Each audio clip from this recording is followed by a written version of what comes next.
The bullets and the punches and the riots have been flowing in only one direction for too long. I've been trying to tell you guys this whole time how corrupt all of these things were, and here we are. It is not our responsibility to fix something they spent years intentionally trying to destroy. Unity can only happen in a country when you have a people who agree on what the outcome should be.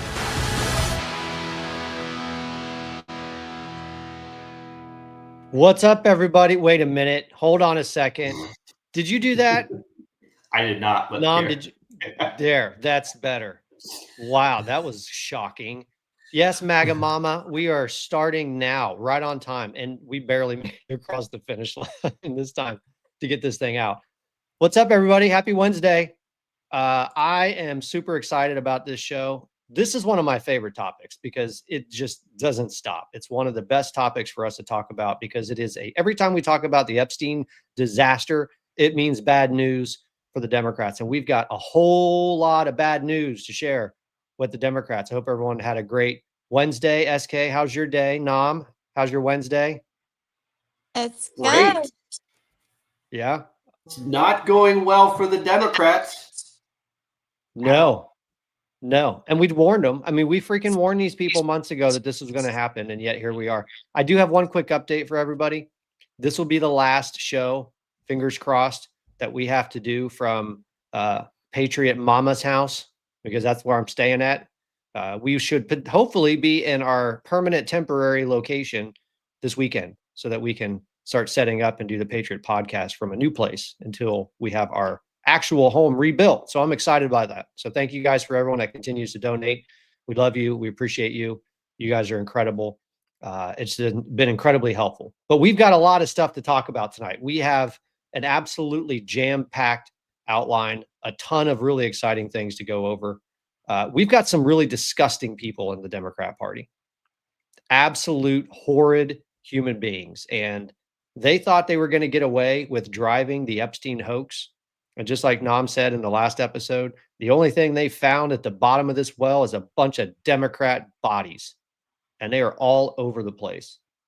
Nom, do you want to lead us off with the CNN? I think you described this as the coup de grace. Coup de grace. It is. Coup de grace. It is the coup de grace of the entire coup de grace.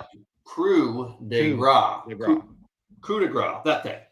Yep. Of the entire episode, because you guys remember, right? President Trump this entire time has been calling this the Epstein hoax. And everybody's like, well, this wasn't a hoax for the victims. No, dummies. That's not at all what he meant. And you know it because he's described it to you. He's explained it to you half a dozen times, what he means by the Epstein hoax. And what he always meant by the Epstein hoax is that Democrats are trying to pretend like President Trump is in these files and he did things that are nefarious and he potentially molested young girls. And he said that is the hoax that they are trying to push. Now, remember, the DOJ came out a number of months ago and they said, listen, there are grand jury materials, there are victims' names that we can't release, and there are people in these files who committed no crimes. So we cannot release that information because that's DOJ policy. You can't throw out there people who are unindicted in any of this stuff. That was the entire point of the DOJ and President Trump. And by the way, it's the point of the 3 federal judges that are holding on to that sealed grand jury material. 1, because you can't release grand jury material, but 2, because there are a whole lot of people mixed up in these communications, the black book, the Rolodex, all of this stuff that did absolutely nothing wrong to these young children. And the Democrats used that to say, well, he's protecting PD3 files or pedophiles. And wouldn't you know it, when stuff starts to come out of there, we find a bunch of people who maybe didn't commit any crimes, but their careers should be over by their own rules. So that's why this is called the coup de grace, this video, because Anna Navaro on CNN yesterday did a complete 180 from what the entire left has been saying this entire time, because now she gets it that they didn't commit any crimes. So, it's not so bad. Well, this is going to be the first evidence. Just the of, fact that they are having email exchanges does not mean that they did something Yeah, like criminal. Larry Summers. Okay, but I do. Or Stacy Plaskett. Yes. The fact that they're having exchanges exactly. with Epstein That may not could be interesting. criminal. I do think it is wrong. And the reason I think it's wrong is because by the time that the emails that we are seeing in this trove that was released are from 2019 and 2018 and 2016. That is way after Epstein had served 13 months in that sweetheart deal in Florida, after he had served 1 year under house arrest, after he had registered as a sex offender. And so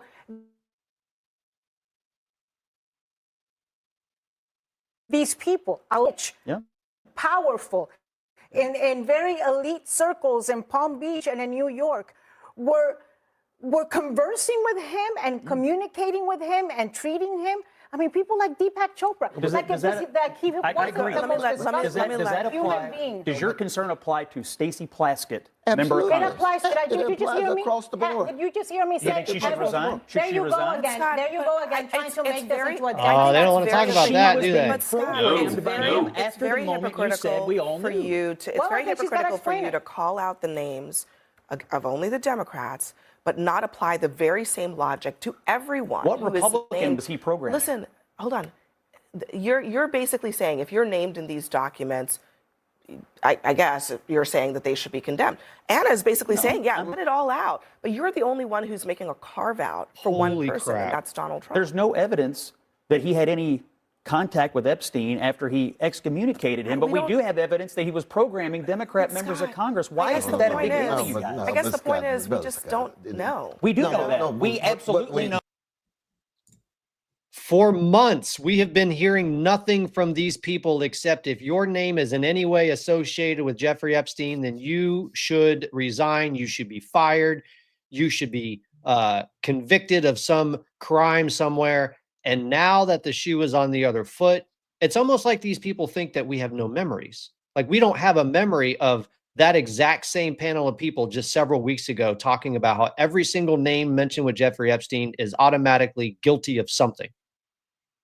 That is true. And I want you guys to remember the whole big picture ecosystem that I've been talking about this whole time. You can basically go through those emails and see all of the people in the big picture network, especially like the evolutionary leaders like Deepak Chopra.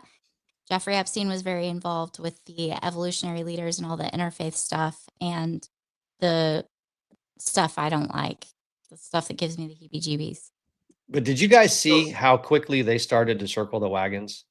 How quickly they went into defensive mode where you're now you're not allowed to assume guilt of anybody that has a D next to their name, regardless of how deeply involved they were with this guy for many, many, many, many years after they knew what he was doing to young kids.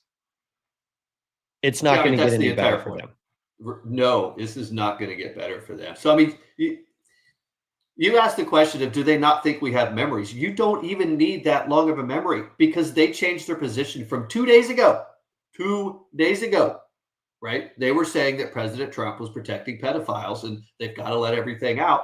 And then as soon as these names came out, Stacy Plasket, Larry Summers, Katherine Rumler, Michael Wolff, I mean, the list goes on, and we've got more today. This is the biggest cell phone of the endless stream of cell phones I've seen from these Democrats over the last 9 to 11 months.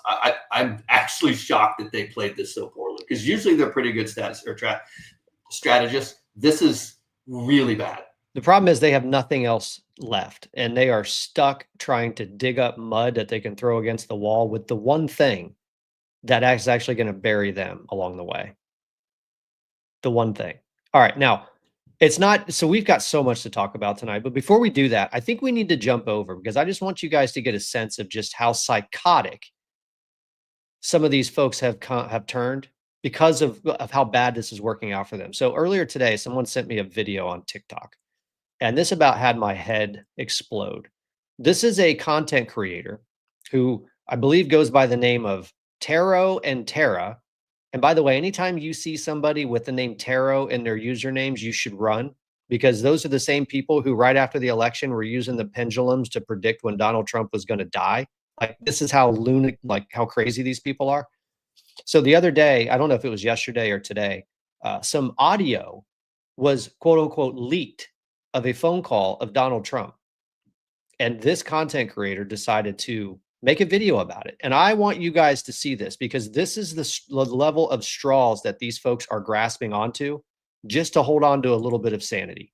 Marjorie Taylor Greene, I don't care what you do, start a fucking war, just don't let them get out. If I go down, I will bring all of you down with me. So normally I would err on the side of caution and I would say something like that is probably AI generated. That's because it is. With some factors at play, his voice was very, very hoarse yesterday. And if he spent the majority of the weekend on the phone yelling at people like that recording shows, and then he publicly pulled his support from Marjorie Taylor Greene this weekend, I'm gonna have to say that that phone conversation is very real. Oh God, these people. If it These barks like a dog, if it walks like a Holy dog, crap. it's a dog. There's going to be a clinical. They did say Trump is the dog that didn't bark yet. Maybe he just didn't bark publicly, and maybe he was barking over the phone like this all along. And we're not just going to skim over the part where he said, start a war or something. If I go down, you're all going down with me.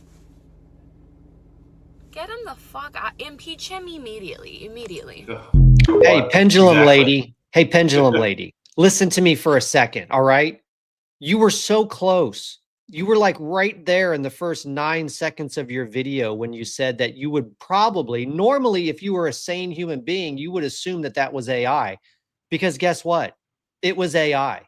Do you actually think that somebody is going to be able to just snag a phone call from Donald Trump and just leak it out into the media? By the way, no one in the media is running with this story. Do you know why? Because it's fake. Nobody is. Do you know that there's no timestamps associated with that audio? Do you know why? Because it's fake. Did you know that the intonations of Donald Trump's voice are entirely different than the way he actually sounds, and the way that he actually communicates doesn't sound anything like that? Do you know why? Because it's fake. Oh, and did you also catch the fact that the line that was used in the fake recording of Donald Trump sounded an awful lot like exactly what Hillary Clinton said in those emails when she was talking back and forth with John Podesta about, if I go down, I'm bringing you all down with me? Do you know why? Because that phone call was fake. Uh-oh. Fake. It was fake. But that video, I think right now has about 1.5 million views because the people who listen to that crap are idiots. They're morons. And they can't tell the difference between a fake video and a real video. No, let me correct that. They don't want to tell the difference because the only thing they have left to hang on to is this disgusting notion that they're going to be able to use the Epstein thing to take Donald Trump down. How many times are you guys going to have the football pulled out from underneath you before you realize that Lucy is not your friend?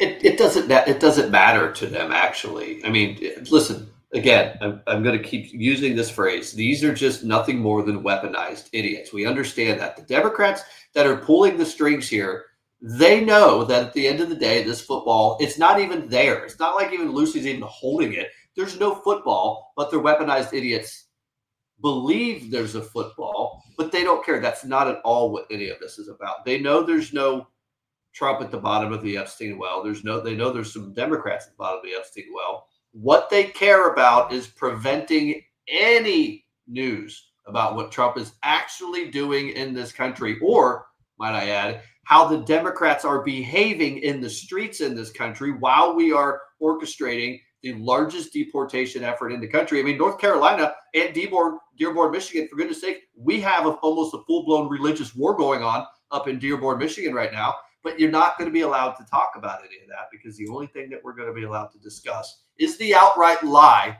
that President Trump is in the Epstein files. That's right. All this is about. This is insanity. All right, next we want to take a stroll over to see Ayanna Pressley absolutely running as fast as she can away from this story. Do we have Ayanna Pressley in here? Let me see if I can find it. Did you guys see this clip of her? She was being interviewed and oh, come on, where is it? We did not get it. I will bring it up for you. I'm pretty sure that I have it somewhere in here. I see. No, that's Plasket. We may have to move on from this. Darn it. I'll find it and I'll put it back in there. We're going to have to go back to Ayanna Pressley because Ayanna Pressley was asked the most important question of all, which is, hey, under Joe Biden, how come you guys didn't seem to care about this? And her answer was fabulous. It was exactly what you would expect. Oh, I don't know. What was that labeled? Do you know what video number I that had was? it as video 8, but we can move on from that. I don't even see video 8 in here. All right, we'll figure it out. Okay. The reason why these guys are in such trouble is because most of their most favorite Democrats are literally getting pummeled right now. Nam, you had some things that you wanted to go through on Larry Summers. SK, I'd love to hear your perspective on Larry Summers because Larry Summers, who, by the way, I think used to be the head of Bill Clinton's economic council at one point. And wasn't he being considered for the head of the Federal Reserve at one point as well? This is a disgusting human being. Oh, he's beyond disgusting. He's the swampiest of the swampy. I mean, globalist, everything. He was the chief economist for the World Bank from 1991 to 1993.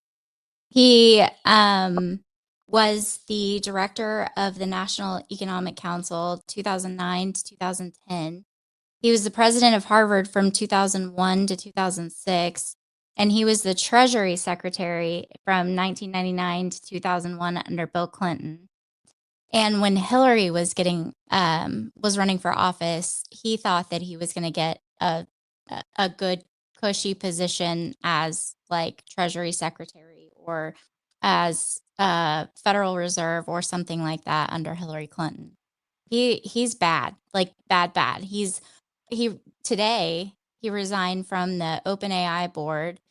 And Harvard launched another investigation. They did a full-on investigation in 2020. They just launched another investigation into all the money Epstein gave. And keep in mind, the money that Epstein was giving to Harvard, like $6 million of the money that he gave them was for one of these centers that's one of the evolutionary leader interfaith arm of this ecosystem, doing the weird stuff that we were talking about at the end of the podcast last time. That type of weird the evolutionary stuff. dynamics groups. Evolutionary dynamics, right?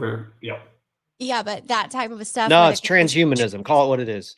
Where they were waking up saying that stuff was being done to them, and Epstein was saying he wanted a baby ranch, and he was wanting to alter people's DNA, and he wanted to use AI to do all this stuff. This is part of that whole group.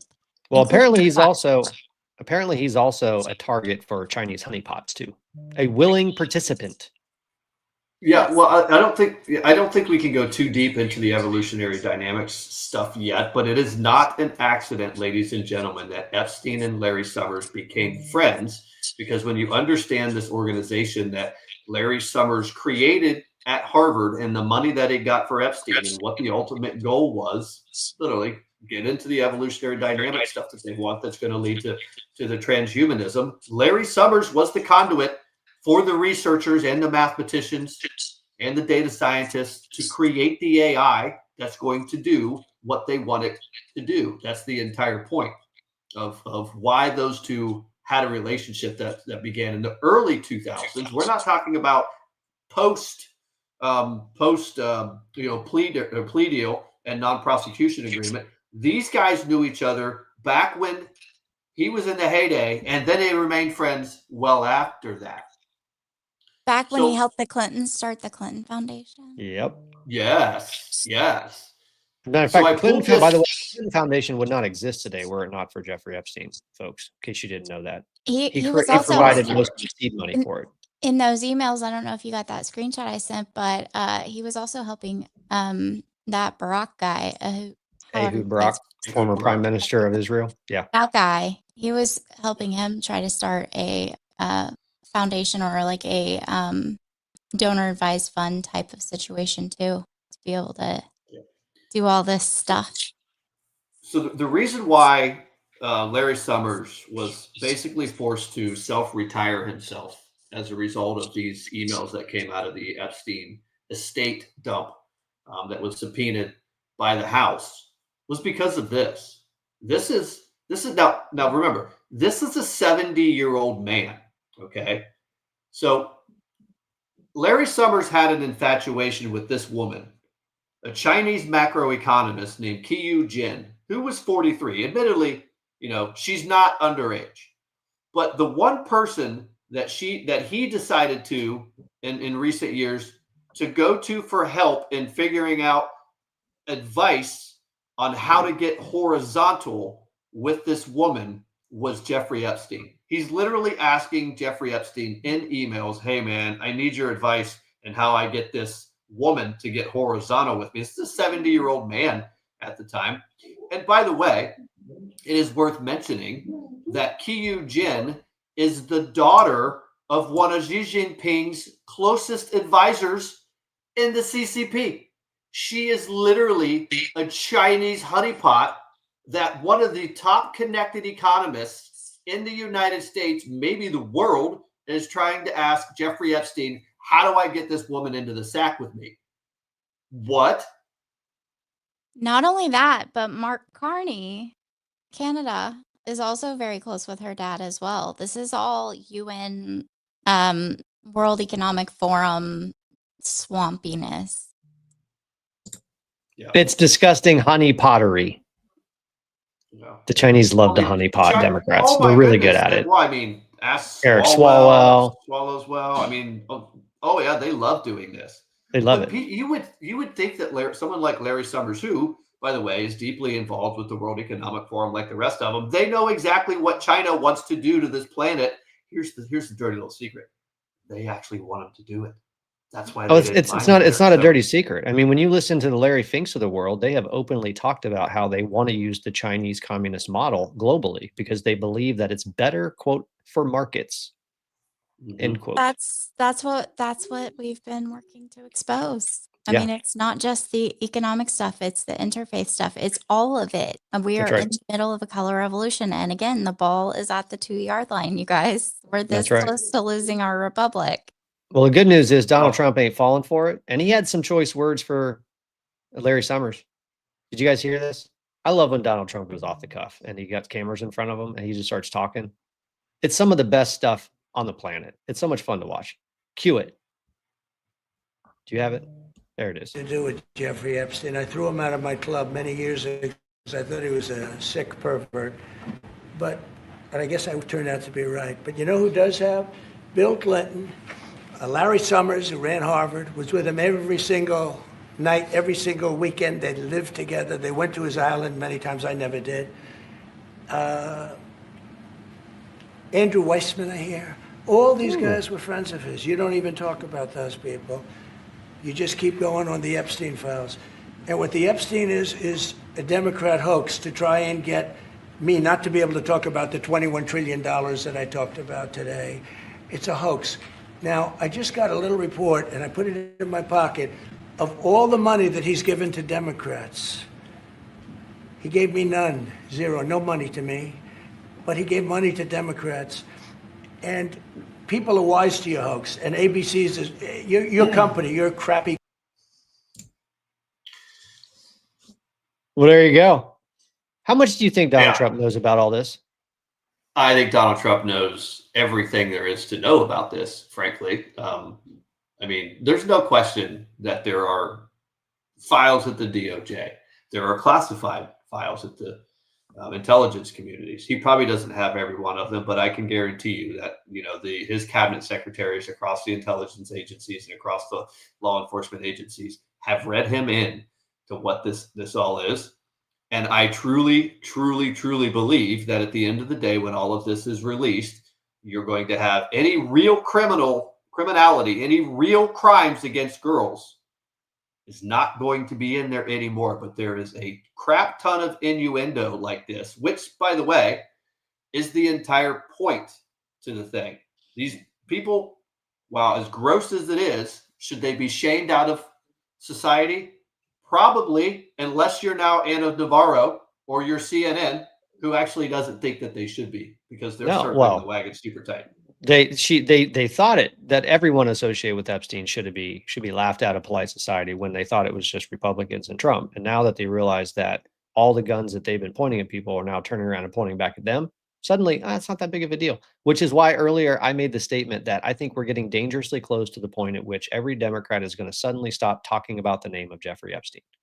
But we're not done talking about it because we have a whole lot more. But before we do, hold on.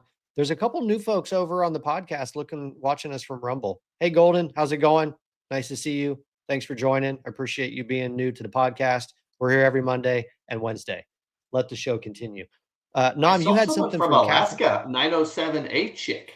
Yeah, I wonder who that is. Very cool. I wonder if that's the person from Alaska. I think it is. I could be wrong. I don't know. I'll find out. We'll find Alaska Bird. Is that you, Alaska Bird? If that's you, let us know.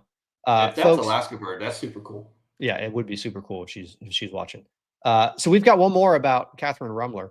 You guys remember Katherine Rumler? Well, so listen, the entire point of this, at least the first part of this episode, is this backfired so spectacularly that there are Democrats that are in very, very serious political and probably professional trouble. And we talked a lot about Katherine Rumler, but there was one email that I didn't see until after we got done with the podcast on Monday. I did at least 2 videos on this, but you guys, you have to see how depraved this woman, the Obama fixer, by the way, was Obama's chief White House counsel, by the way, and I believe that she was the at least number 1 or number 2 pick to be appointed as the Attorney General under Hillary Clinton. That Katherine Rumler, who in 2014, she's a fixer, yes, but she's also an attorney, and she was going to be an Attorney General. There's so much in this. So in 2014, Epstein emails her, and we don't have the full context of this, but Epstein emails her and says, you need to talk to boss. Now, I believe in 2014, the boss that he needed to talk to was Barack Obama, if I'm not mistaken. I believe that's who the boss was. And he said, agreed, but I need to be prepared to say yes before I talk to him. So I'm assuming what they're talking about there is she's being told that she's on the short list for Hillary Clinton, because Hillary Clinton wasn't supposed to lose, to be her Attorney General. And they're starting to have a conversation. She needs to start having a conversation with Obama, the boss, about it. And then Epstein comes back and says, understood. It comes down to high risk reward, low risk reward, professional, emotional, and financial. And then this is what really makes me crazy. This is funny. Katherine Rumler responds, well, most girls do not have to worry about this crap. Oh, poor me. You're Obama's fixer. And this right here should blow the absolute lid off of all of this and how these Democrats really thought about Jeffrey Epstein contemporaneously. Because he responds, girls, be careful, because that might renew an old habit of mine. All right. That's 2014, and she remains a very, very close friend of his all the way up until the day that he's arraigned in New York, in that federal court in New York City. Yeah. Well, you have to see her response too, because she says, doesn't look like you're prioritizing your schedule very effectively. How are you going to manage all of that? This is what she's joking with him about prior old habits. Right. So the boss will be in town too. I'll be here all week. What? Holy moly. Folks, I said this on Monday and I'm absolutely convinced of it. I don't have any proof, but I'm pretty confident that Katherine Rumler was Ghislaine Maxwell 2.0. Pretty convinced that there was a romantic relationship there, or could have been, or I don't know, but that seems a lot like a conversation a boyfriend and a girlfriend might have with each other. Only if your girlfriend is fully aware of your predilections. I mean, she's certainly aware of the fact that he had pled guilty to 2 counts of soliciting prostitution from underage girls, which I think everybody in DC absolutely freaking knew that. But she was okay with it. She was okay with it. I don't know how you can read that email and assume that she doesn't fully know his predilection for younger girls. I don't know how you can read. I don't know how you can read that and assume and not assume that. I mean, she clearly went along with the joke. That's not the assumption. The assumption that you should be taking from this is that she didn't care. Well, of course she didn't care. No, she thought it was funny. I don't know. Maybe it like tickled a fancy of hers. I don't know. Wow. That's a wild theory, but it's a theory nonetheless. So Stacy Plasket. So yeah, so this is where SK and PD, you guys, this is yours. I didn't write any of this on the outline. Holy moly, Stacy Plasket. You want to talk about somebody that has absolutely walked into a buzzsaw. This is bad for Stacy Plasket. It is so bad that she has everybody and her mom running out to try to defend this woman. Did you guys see Jamie Raskin? Did you see what he had to say? No, throw that up there for us. We need to check this out. Ratskin. Where is this knucklehead? Where is Raskin? Do we have him queued up?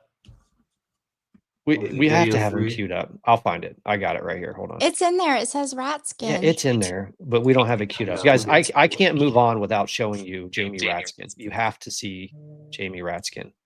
Actually, no, you're gonna have to pull it up because my new MacBook here is reorganizing. Oh, you got a Mac? Oh, folks, we are turning Patriot Dad into an iPhone. If he can just get an iPhone, the world would be. Well, at this point, I may not have a choice because everything else I have is now. There we go. All right, I got it. Another headline, which is that they've arraigned a Democratic member for taking a phone call from her constituent, Jeffrey Epstein, in the middle of a hearing. And of course, I don't think there's any rule here against taking phone calls in a hearing. Well, they want to give them a... No, but there's... Constituent. What? She's all over the Virgin Islands documents and every court thing. She's in that lawsuit. He's just giving him no. $300 million tax breaks. SK, you don't understand. Jeffrey Epstein, the most prolific P3DO on the planet, is just a constituent. It's just a. First of all, how many of us? No, not you. How many of SK? Not you. How many of us just happen to have the phone number and we're on a texting relationship with our congressperson? There's some of us that do, but not many. And Jeffrey Epstein apparently has the phone number and knows Stacy Plasket well enough just to send her a random text message in the middle, I would hope so, of a hearing. He gave her at least $30,000 and a lot more, I'm sure, that didn't get cycled through the campaign funds. And he did that because she saved him $300 million in tax breaks. She also gave him a loan, or he also gave her a loan. What? Oh, these are my favorite. These loans. That was in the section yesterday. Was that one of those forgivable loans? With services I can't rendered? remember. It said what happened to the money afterwards. It's in the that lawsuit that I sent you guys. All right. Now, it's so filthy. So there's a reason why Jamie Raskin used the narrative that she was just taking a phone call from her constituent. Do you want to know why? He was teeing her up because after he spoke, then she decided to speak at her censure hearing. And here's what she had to say. This is insanity. And I want to address the body. I first want to give you all a sense of what was happening that day. And at the beginning of that hearing, the ranking member, Jim Jordan, had the disrespect to Elijah Cummings, may he rest in peace and his name be a memory, after not allowing Mr. Jordan to shut the committee hearing down. And I turned to Mr. Jordan and told him to have respect for the chair and to basically shut up. And that moment went viral. And I began to get innumerable texts from friends, from foes, from constituents about what was happening in that hearing. And I got a text from Jeffrey Epstein, who at the time was my constituent, who was not public knowledge at that time that he was under federal investigation. What? And pause. Pause that. Pause. What? Pause. This is Michael Cohen's hearing where he lied to Congress, by the way, and Jeffrey Epstein was texting her what to ask him. Oh, yes, but I mean, he wasn't under federal investigation. No, psycho. He pled guilty to 2 counts of soliciting prostitution from an underage girls. He was the world's most prolific pedophile that everybody knew of. We knew that See, this is what I call weaponized idiots, because the Democrats are like, oh, that's okay, we're fine. All right, there's more. Hold on. There's more. Who is sharing information with me. Because at the end of the day, I know that in the Trump administration and with my colleagues over there, it's not about sexual assault. It's not about support of victims. It's about money. Stacy Plasket honestly went in front of the House floor and she made an argument that the only reason they're coming after her is because of money. Yeah, Stacy, you know what? It is about money. It's about the money that you took from Jeffrey Epstein over and over and over and over again. Tens of thousands of dollars of money that you took from a man who pled guilty to all kinds of really bad things. And come on, do you honestly expect us to believe that you didn't know what was going on Little St. James Island? Are we supposed to believe that, Stacy Plasket? Are we supposed to believe that? Because we're not idiots. The people you talk to may be idiots. We are not idiots. We know better. We know better. We don't listen to MSNPC. No, but we literally showed the court filing of the litigation, the lawsuit against her, where she was a named defendant, and the former First Lady of the U.S. Virgin Islands named defendants, and they were accused of working together with Epstein to create a safe harbor in the Virgin Islands for his trafficking activities. That was in the filing. We highlighted it and showed it to you. Of course they knew what was going on. Of course they did. No, I'm going to put you on the spot because with this whole MacBook thing, I haven't quite figured out how to screen share yet. It keeps asking, it keeps pulling up a notification. In the outline, I have a URL in there, a link to an article that I want you to pull up. Because as I was digging around today, I found a very interesting article about Stacy Plasket and Jeffrey Epstein. And wouldn't you know that Stacy Plasket's relationship to Jeffrey Epstein actually goes a lot further than just soliciting and begging him for money. Can you pull this? Are you able to get it up? I'm going to try here. Stacy Plasket actually used to work for Jeffrey Epstein's tax and political fixer for about 2 years. I think it was 2013 to 2014. Scroll down through this. Yeah, this one. So this article was written back in 2023.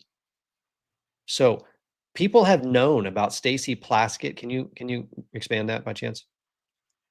Didn't we talk about this yesterday? We did. Not really. We talked about it briefly. We said that she used to work for him in his law firm, but I don't think we actually went into the details. Well, I found the details, and I want to read through some of this with you guys.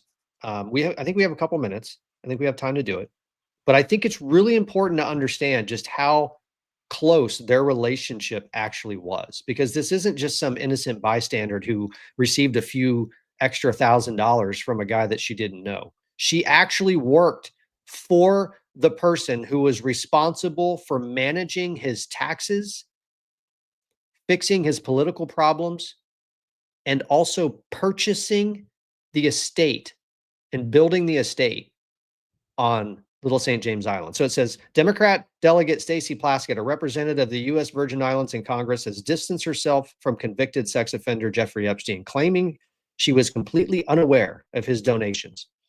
Is this the right one? Yep, this is it.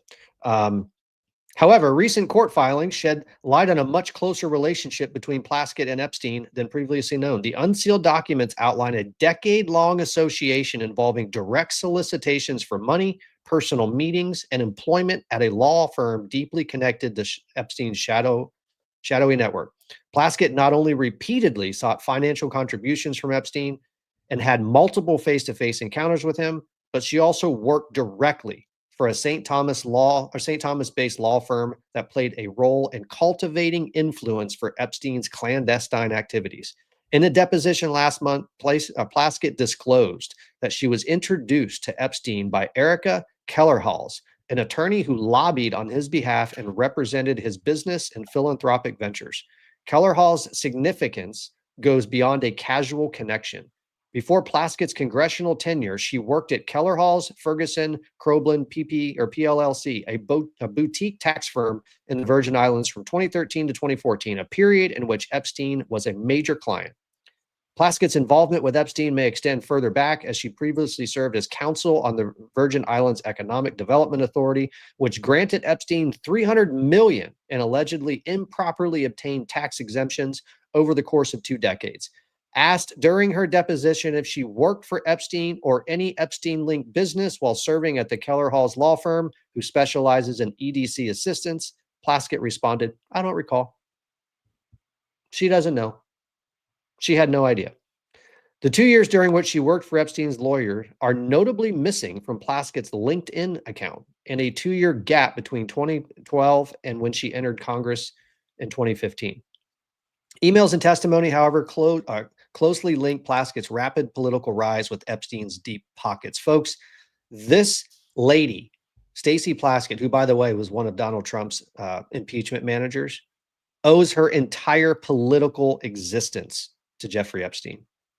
Entire one. It goes on and says, in 2014, Cecil Day John, or whatever, a close aide to Epstein, advised him to support Plasket for her bid for Congress against local legislator Sean Michael Malone. Sean is, quote, "Sean is the one who came after you in the Senate hearing last week. He is nasty and needs to be defeated. And we have a friend in Stacy," he wrote. Now, real quick, let me stop you, because that's actually Cecile de Jong, and she was the first lady of the governor or whatever, the mayor or whatever it is the U.S. Virgin Islands has. That's right. That's her. By the way, isn't it interesting that the information that is captured in this article that was written 2 years ago was buried in the emails that the Oversight Committee just had to release a few days ago? Folks, this information has been out there. This is all from the complaint in that lawsuit in New York that we talked about yesterday. Yep. All this information is from that. Yep. I want to see if I can find another section in here, because you need to understand who these people are that they're associating with. Well, so what this actually means, though, right, is we've been able to track contemporaneously the email chains between Cecile de Jong, Stacy Plasket, and Jeffrey Epstein that basically confirms the lawsuit against her and Cecile as named defendants in that lawsuit that had to get dismissed. The emails essentially confirm it. That's right. I want to get on one more topic I want to talk about here on this one, because this is really important. So this Kellerhals person, the person who was the fixer, the tax fixer and political fixer, is somebody who was very close to Jeffrey Epstein. And this is who Stacy Plasket worked for. And it says, the records submitted to federal court suggest Kellerhals Plasket's former employer was at the center of a sprawling influence network designed to keep Epstein's tax liabilities low and his political influence high. The financial trust company, Epstein's primary business enterprise, listed Kellerhals as its primary contact, while she and other Epstein associates pressed the Virgin Island government for lucrative tax exemptions, including an exemption on gross receipts, business property, and excise taxes. Several charities founded by Epstein were also registered or maintained by Kellerhals. This Kellerhals person is basically his go-to, the one who manages his business affairs for him. And it says that was used to funnel money to his elite allies and buy influence. Kellerhals also handled the 2011 deed transfer that gave Epstein full ownership of the opulent home in Manhattan once owned by Les Wexner. Holy moly. The person that Stacy Plasket worked for is the one who's responsible for the deal that landed him Les Wexner's mansion in New York City. Folks, this is not just some tangential relationship. Hold on, because Epstein at one point in time had full power of attorney over Wexner's estate. His entire So you tell me that his entire estate, like one of the richest businessmen on the planet, and Jeffrey Epstein for a period of time had full power of attorney over the estate. That's right. Are you telling me that this Kellerhals? So, hey, I just took a call from my constituent. Huh. No, you didn't. You took a call from the person that owned your ass. That's right. Stacy Plasket literally owned your ass. All right. And you did what he told you to do. Last sentence on this, and then we're going to put a bow on Stacy Plasket. All right. It goes on to say, let me back up. It says Kellerhals also handled a 2011 deed transfer that gave Epstein full ownership of the opulent home in Manhattan, once owned by Les Wexner. The same home where Plasket met Epstein to solicit a DCCC donation, which we talked about. That's the $33,000 donation that the Democrat Party ultimately returned because they realized they didn't want his money, but Plasket wanted it. She wanted a whole lot of it. And it goes on, it says, Epstein is accused of using the building, a sprawling 7-story residence, to take advantage of underage girls. In 2016, Kellerhals assisted Epstein with purchasing Great St. James Island and adding another island to his primary residence in Little St. James Islands, at which he is accused of trafficking and doing unspeakable things to women and girls. The person that Stacy Plasket worked for was the one who managed his affairs. This isn't some constituent, Madam Plasket, that you just happen to answer a phone call from. This is a person that you own your entire political existence to. We're not buying it. We're not buying it at all. And you know what? You can circle the wagons all you want around Stacy Plasket. Her ass needs to resign immediately. Immediately. And she needs to answer questions under oath about her knowledge and her role in everything that Epstein did from the day that she met him until today. That's right.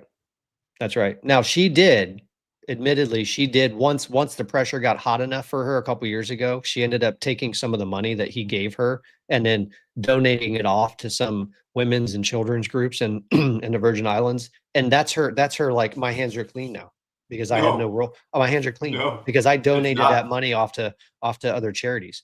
The problem is that doesn't absolve you of the relationship that you had with the man after you knew everything that he was involved in. And don't tell me you didn't, because you work for the people who helped to set up the financial transactions to make it possible in the first place. That's what I'm going to say. This is not just a relationship. This was an enabler.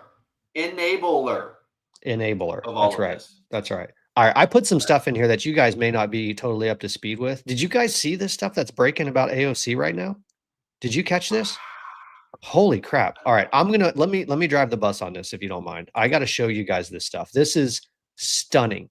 So while AOC is running around trying to organize this grand Epstein hoax against Donald Trump, news is now starting to break that AOC spent a considerable amount of time with an Orlando man who was just sentenced to 20 years in prison for transporting child essay material.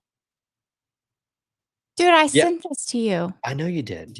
Just go along with me, SK. I'm pretending like you guys don't know this stuff to make it more exciting. I haven't yet. I was like, wait, what's going on? So, and this isn't so. SK, join us on the show. AOC, we're having a conversation about this stuff. AOC was not the only one. You see, AOC and another person by the name of, what's his name? Another Congressman Greg Cesar. You can see in the photo right here, you can see AOC, you can see Greg Cesar, and then you can see this dude, this guy right here in the middle. Do you see him in the middle with the little red arrow pointing at him? This guy right here. His name is, what's his name? Matthew Enman. Yes, Matthew Enman, who was just sentenced to 20 years in prison for child porn and soliciting what he thought was a 9-year-old little boy. Yeah, and he sent CSAM to FBI multiple videos and said some really nasty stuff and admitted what he was going to do to this 9-year-old boy. And this is a buddy of AOC's and Congressman Cesar, Greg, whatever his name is, Cesar. Like, do you guys hear what I'm saying here? AOC, who's supposed to be the titular head of the squad and the rising star of the Democrat Party, hanging out with a guy who was just convicted and sentenced to 20 years in prison for some of the worst crimes on earth. Yep. But Bye. the Epstein files, you guys. The Epstein files. And then there's Jasmine Crockett. Oh, God. And then there's Is she Jasmine the dumbest? Crockett. So since we don't have the Bongino show anymore to keep track of the dumbest person in media, the dumbest person in Congress, is she the dumbest person in Congress? Jasmine Crockett. Man, it is hard. I don't know. You got Eric Swalwell, who's a freaking moron. I don't know. We're gonna have to think about this. Folks, over in the comments, I want you guys to do us a favor. All right. We don't have a poll set up, but maybe we need to set up a poll. If you guys are in the comments, I want you to rattle off right now who you think the dumbest member of Congress is. And if you think there's a Republican out there that's dumb, put them on the list. But who do you think the dumbest member of Congress right now is? I have my opinion. Maybe we'll save it for the next show and we can talk about who it is, but I'm going to go through these comments later and see if we can figure out who our audience thinks the dumbest member of Congress is. And this very well may be her. I think AOC is right there at the top. She could be right there at the top. I don't know if we have this one queued, so I'm going to have to pull it up. I can't believe this woman is so dumb to do this. Let's see. This is video 5. Video 5. All right, here we go. All right, here we go. Folks who also took money from somebody named Jeffrey Epstein, as I had my team dig in very quickly. Mitt Romney, the NRCC, Lee Zeldin, George Bush, Win Red, McCain Palin, Rick Lazio. I just want to be clear. If this is the standard that we're going to make, just know we're going to expose it all. And just know that the FEC filings, they are available for everybody to review. This is absolutely ridiculous. Hold She's on. number one. Yeah, she's pretty dumb because isn't the whole issue here the people that took money after he went to prison? That's No. not actually the issue here, SK. That's not the issue at all, SK. You know, because she made the point that the FEC filings are available for anybody to look at. Well, funny enough, we did. And would you be surprised to know that No, it's not even the right Jeffrey it's Epstein. not even the right Jeffrey No, Epstein? it's not Oh even my the right Jeffrey God. Epstein. Do you know how you can tell? Well, first of Because all, it- what's Jeffrey Epstein's middle initial? Does Well, anyone know? because some of them are after he unalived. Yeah. So Yeah. Lee Zeldin, who was a congressman, I think he ran for governor in the state of New York, was accused of accepting money from Jeffrey Epstein. The problem is that Jeffrey Epstein, they gave him money. This was after he died. This was after Epstein died. And the other Jeffrey Epsteins, one's a doctor, and the other ones have a middle initial of B and M, which, by the way, are not the same Jeffrey Epstein. So you have a sitting member of Congress on the floor of the House making an impassioned speech about how Republicans are just as bad as Democrats for accepting money from Jeffrey Epstein.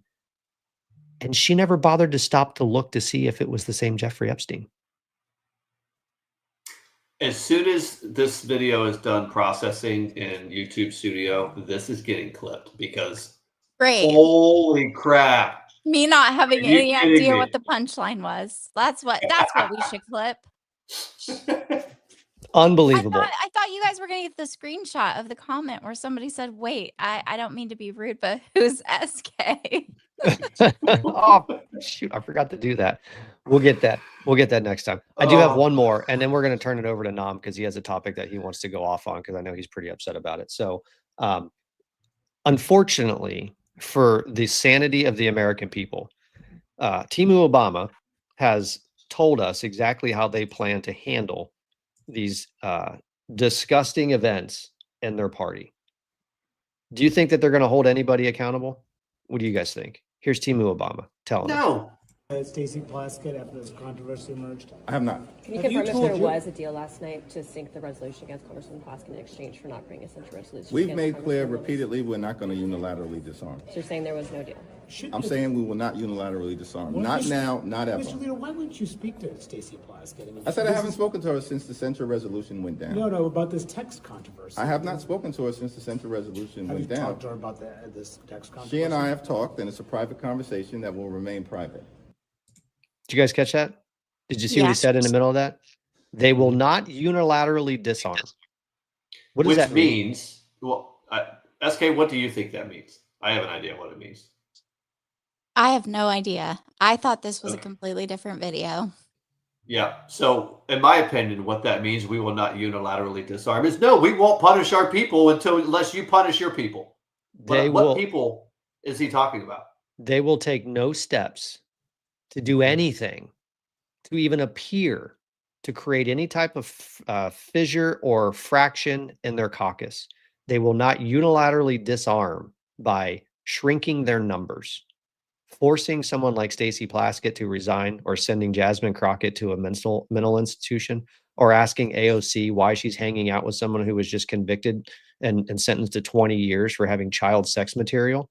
That would mean that their numbers shrink. And because he is not willing to unilaterally disarm, those people will face zero accountability. Zero. I put a video before we end this. You have to play it. I put a Hakeem 1 and Hakeem 2 in the thing. What's Hakeem 1 and Hakeem 2? Let's get now you have me curious. Let's get them. Yeah, you have to play them because it's like the actual summary of how this whole Epstein file release has gone down after the Democrats were pretending like it was going to be so bad for the Republicans. Oh, I see. While you're looking, so while you're looking, we've got some updates on the dumbest people in Congress real quick. So here's some names that I'm seeing. We've got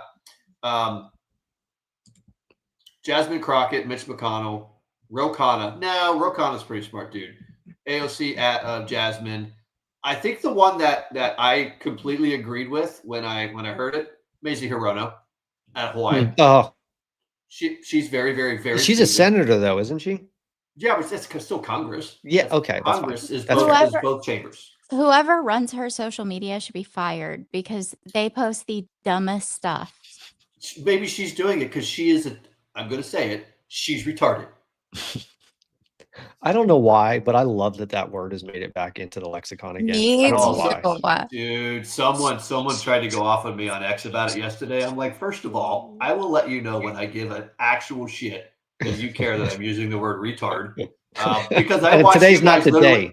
Today's not the day because I just watched all of you dance and celebrate and sing and throw a party when one of our favorite people in this movement was executed in broad daylight.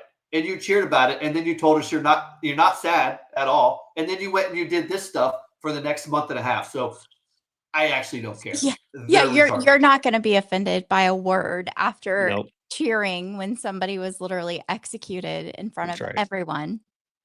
All right, we got Hakeem 1 here. I have no idea what this is, SK. So you're on the hot seat. Here we go. Hakeem 1. Stacy Plasket after this controversy emerged. This is the same video. You already watched it. No. Let's do Hakeem 2. We already watched this one. It's the one where he talks about the pinata. No, that's Hakeem 2. All right. Sorry, folks. We'll get this down. I promise. We need Hakeem 2. All right. So you're right, because I cut that out of my video. So I just need to fast forward this. I'm going to fast forward this a little bit, folks. I'm saying we will not unilaterally disarm. This $2,000 stimulus checks from tariff revenue. Would you support such a thing? There are no tariff revenues as far as we've seen. No information has been presented to that. This is a Trump stunt. Understand that. It's a Trump stunt. These people are reeling. They were beaten like a piñata. They were shellacked all across the country. Wait, they were beaten like a piñata? This guy. Yeah. Delusional. Like, where does he get his supply? Because hold on a second. You mean like that?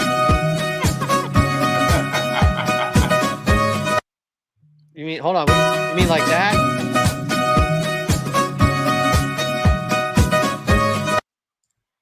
Is that what you mean? Beaten like a piñata? I made that video, by the way. We should. Did he just say that Trump is reeling because he just got beaten like a piñata all over the country? That guy's delusional.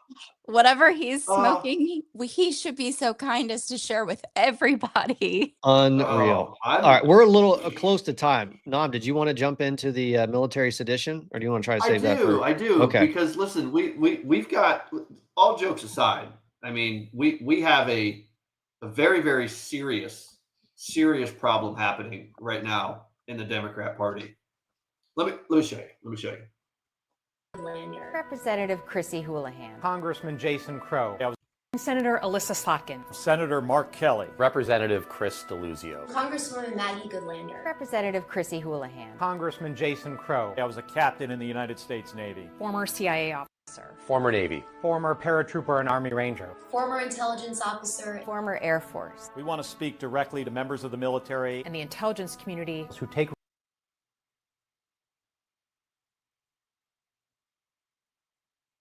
What happened? That's this it. stupid thing. Perfect. No, It that's was not perfect. it. This thing. No, that was perfect. Americans safe.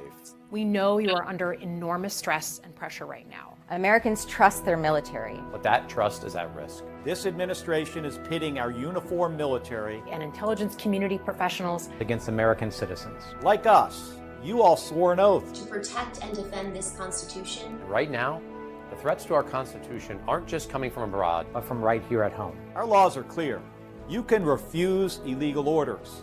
You can refuse illegal orders. you must refuse illegal orders. No one has to carry out orders that violate the law or our Constitution. We know this is hard and that it's a difficult time to be a public servant. But whether you're serving in the CIA, The Army, Our Navy, the Air Force, your vigilance is critical. and know that we have your back.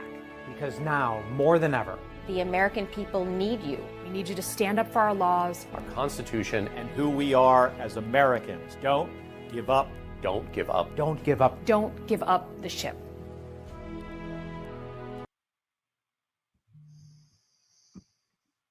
There's a lot of CIA there. There's a lot of CIA. CIA, CIA, literally all CIA. Every one of them. I want to read something to you. There's a definition. Something blank is the crime of inciting rebellion, resistance, or disloyalty against a lawful government or authority, typically through speech, writing, or organized action, without necessarily amounting to outright treason or violent overthrow. What is sedition, Alex? Sedition, yeah. I'll That take is the- sedition.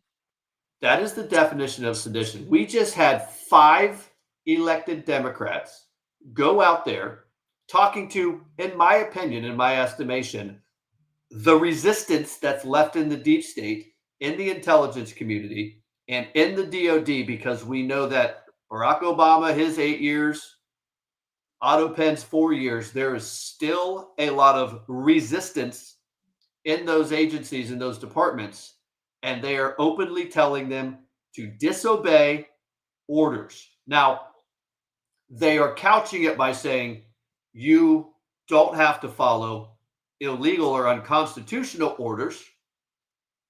Well, no shit. Everybody in the military knows that. So the question that I would ask them is very simple. What illegal orders are you referring to? Which orders are you referring to? That's exactly what I asked. Well, So- apparently they're referring to orders like following the law. Right. Or I actually have an idea of what it is that they're referring to. And let's hope to God that we actually grab this. Are you talking about the National Guard video? I am. Did we throw that up there? Oh goodness. I don't know if we did or not. Man, we got really disorganized today. It's my fault. There are 2 National Guardsmen that came out in advance of the National Guard being deployed to Chicago. And they came out and sat down in front of the media and they declared, I will disobey orders to deploy to Chicago because we believe those orders to be illegal and unconstitutional. Here's the problem that these people are going to have. While they think that they are getting people to resist, all they're actually doing is they're getting a hell of a lot of people to face court-martial. Because none of these orders are illegal. Now, listen, this is just open sedition. It's open sedition not only in my book, but it's also open sedition according to people who operate color revolutions. So this is from Data Republican. This was her response to this yesterday when this video came out. She said, you should know that this is an open call for others to carry out one of the steps involved in executing the color revolution. So we're right back to the place we start or we end with every episode, the color revolution. Look at step 6, defections within military intelligence and law enforcement. So the point is not whether, I'm going to read this. The point is not whether, and I want you to, as I read through this, I want you all to think about which one of these steps or phases have we not yet completed as we get all the way to 7. Pre-election conditioning. So actually, let's back up. The point is not whether Milosevic deserved removal. What matters is that the bulldozer revolution locked in a repeatable sequence that later color revolutions would follow. The method can be condensed into a handful of stages. Pre-election conditioning, which is build civic networks, media outlets, youth movements, polling capacity, and legal infrastructure through foreign-assisted NGOs. Step 2, election day monitoring. Deploy domestic and foreign observers, run parallel vote tabulations and exit polls. Have we seen people asking for the UN to come in and observe our elections? Yes, yep. We have. 3, discrepancy identification. Frame official results as illegitimate if they diverge from the parallel count. Hold on a second. Didn't we have a whole slew of polls that said that Hillary Clinton couldn't lose? And then literally the day after Trump won, we've heard nothing except Trump was a Russian asset. He colluded with Russia to steal the election, and he was an illegitimate president. He is still an illegitimate president. Is that still the position that they have? Okay. Still the position they have. Okay, number 4, counter elite activation. Opposition leaders call for mass protest, strikes, and civil disobedience. Where are we at on that? All year. Been doing it all year. We've been doing it for 10 years. We have the actual federal employees involved, USAID, That's right. U.S. Institute of Peace, Carnegie Endowment. We got them all involved. That's right. Oh, yeah. Well, we're not done yet. International amplification. Foreign media, NGOs, and governments declare solidarity with the opposition and question the incumbent's legitimacy. Hey, SK, would you say that there are NGOs that are currently working on behalf of the opposition? Yes, but also didn't we have Democrats from the House and Senate standing with foreign countries over Trump already since he's been in office, just since January? I mean, like Venezuela? Yeah. Not just Venezuela. They've also stood with Ukraine over Trump. They've stood with Mexico, Canada, all of these countries. all of them. Yeah. Yeah. It seems, as a matter of fact, it seems like they do a lot more standing with foreign countries than they do ours. That's weird. Absolutely, they do. All right, we're almost there. So this is number 6, and this is speaking directly to what Elisa Slotkin, by the way, what she did.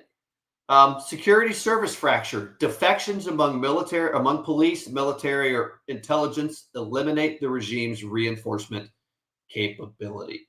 Do you guys happen to believe that maybe they are getting very close to the transfer of authority where the incumbent concedes or is forced out, the counter elite assumes office with immediate diplomatic recognition, which they cannot do if Trump has control of the military and the police forces, right? Yep. But there's 2 things we need to remember here. Number 1, we watched Trump go through having charges filed, having all of these complaints and revised complaints filed over the things that he said on January 6th. Then you have these people in our Congress making this video. Number 2, you have to pay attention to their language. These are CIA people, and think back to the Intel 51 and think back to the language that they use. Just like they didn't tell you that the laptop was Russian disinformation. They just told you it had all the classic hallmarks of Russian disinformation and then went on for like 2 pages to tell you all about their experience and the things that they see and how it is that they know this. Even though they only told you it had the hallmarks, they're doing the exact same thing here. They're telling them exactly what every person in the military knows, which is you don't obey an unlawful order. But then they're telling you also, they've taken it a step further than they did with the Intel 51, which shows their desperation, because they even say this administration, and they refer to Trump and this administration. So the people that are listening to them and value what they're saying are thinking, as these words are coming out of their mouth, that the orders that Donald Trump is giving them are unlawful and they cannot obey them. You mean like this person? Are these folks? I got you. I got you now. Chicago mission. Would you defy orders? Absolutely. I would definitely say no. Tell me why. I mean, I'm not going to go against my community members, my family, and my culture, my neighbors. You are both members of the National Guard. You don't want to see your fellow soldiers in your city. No. I think a lot of Americans would be shocked to hear that. I mean, I wish that Americans would talk to other National Guard members, because all of my soldiers do not want to be activated and are scared, and their families are in hiding. Are you surprised more people haven't spoken out? I am a little surprised, but after speaking out, I understand why no one wants to do it. We were trained to stand up for what we believe in and stand up for the American people, the Constitution. It's crazy because I figured other people would speak out right now, and it's crazy to think, oh wow, it needs to be us. That is the bastardization of the military that Obama and Biden did on purpose. That is the bastardization. That is exactly what Pete Hegseth is ripping out root and branch from the Department of War. You were never taught any of that. You were taught that you follow lawful orders. You were taught your chain of command. You swore an oath when you put your hand on a Bible, and that oath never said at all anywhere in there that you don't want to be deployed to your own community. As a matter of fact, it says in your oath, all enemies foreign and domestic. You potatoes. But remember, you cannot complete the color revolution without completely changing the meaning of the word democracy, which has already been taking place. And you have to realize that these same people that are calling Donald Trump fascists and calling Trump supporters fascists and, Nazi sympathizers and all of these things are the same people that want to literally overthrow an democratically elected president of the United States of America. I mean, I think SK just hammered it. She just nailed it. She just nailed it. The people who are trying to wage a color revolution against this country are trying to overthrow the president of the United States and the American people. It's that simple. They are the ones that are in direct contravention, and they are attacking the Constitution. It's not the president of the United States. It's them. They're the enemy. Domestic. They're the domestic enemy. And Trump said that. When Trump said the enemy within, this is exactly what he was referring to. This is exactly what he's talking about. And it's all playing out for everyone. It's just a matter of if you're going to only look at your confirmation bias, or if you actually care about the Constitution of the United States of America and you actually believe in the Constitution, because these people do not believe in the Constitution. They're going to use words like freedom. They're going to use words like liberty. They're going to use the Constitution and the word republic. And they don't mean any of those things that they say. Not a single word of it do they mean. They have completely different meanings for those things. Unbelievable. All right, folks, I hope you enjoyed this. This is a fun one for us to do. We're going to stay on this topic as long as we need to. As long as we can use this to beat them over the head with their own hoax, we're going to do it because it's fun. You know why? Well, yeah, and there's a midterm election coming up soon. That's and right. What better way to, take it to them in the midterms, except to expose all of them as literally being connected and suckling off Jeffrey Epstein's teat. I think it would be fun as we go along to count the number of Democrat politicians that currently own their entire political lives to Jeffrey Epstein.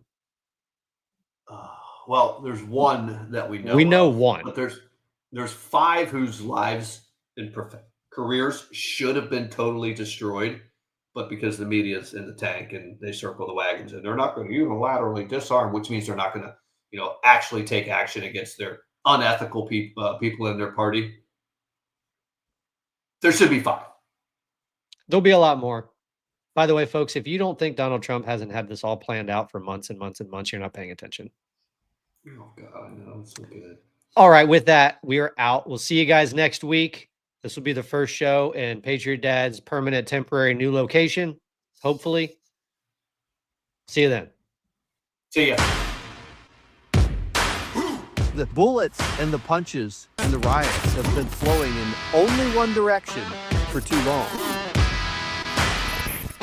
I've been trying to tell you guys this whole time how corrupt all of these things were, and here we are. It is not our responsibility to fix something they spent years intentionally trying to destroy. Unity can only happen in a country when you have a people who agree on what the outcomes should be.